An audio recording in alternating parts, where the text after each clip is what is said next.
మాట ఇచ్చినప్పుడు మాట మీద నిలబడడం నేర్చుకోండి. అసలుంటప్పుడు మీరు మాట ఎవరికి ఇవ్వకండి. ఏం లేదు ఫ్రెండ్స్, వీళ్ళకి మనం తాళి కట్టేటప్పుడు మేము భర్త కష్ట సుఖాలలో తోడుంటాము, భర్తకి ఎటువంటి బాధ వచ్చినా అది మేము పాలు పంచుకుంటాము అని వీళ్ళు మనకు హామీ ఇస్తారు కదా. అట్లనే ఇప్పుడు నాకు కష్టం వచ్చింది, నాకు 10 లక్షలు అప్పు అయింది. ఆ అప్పు తెరవాలి. ఎట్లా తెరవాలి? దీని దగ్గరికి వచ్చిన ప్రీతి, నా దగ్గరికి ఐడియా ఉంది, ఈ ఐడియా చేస్తే మనకు అప్పు తీరుతుంది, దాని తర్వాత మళ్ళీ మనం మంచిగా ఉండొచ్చే, నీకు కూడా ఏమి ఇబ్బంది ఉండేది అని చెప్పాను. ఇంతే లేదు.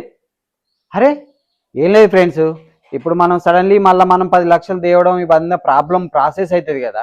అట్లా కాకుండా నేను ఇంకో పెళ్లి చేసుకుంటేనే నాకు వాళ్ళు దొరికిరే 10 లక్షలు కట్నం ఇస్తున్నారన్న. ఏం మాట్లాడుతున్నావురా? 10 లక్షలు కట్నం తీసుకొచ్చి మనకి ఎవరికైతే అప్పుకున్నాం వాళ్ళకి ఇచ్చేస్తాం, మనకు అప్పు ఉండదు. దాని తర్వాత నీ కూడా ఒకరు తోడుంటారు, బట్టలు పిండడంలో, బోన్లు తోమడంలో, ఇల్లు వాకిలు కడడంలో అన్నిట్లోనే గెలుపుకుంటారు. చెప్తే అస్సలు ఇంటలేదు. అసలు అప్పుడు మీరు ఎవరికి మాట ఇవ్వద్దు, ఇటువంటి వాగ్దానాలు కూడా చేయొద్దు. అరే నా కొడక, ఓసలి నా కొడక, నీ బుద్ధి ఇప్పుడు తెలిసిందా? అరే బతుకుండాలి, గొయ్యి కప్పి గొయ్యి తీసే పాట కొడుకురా.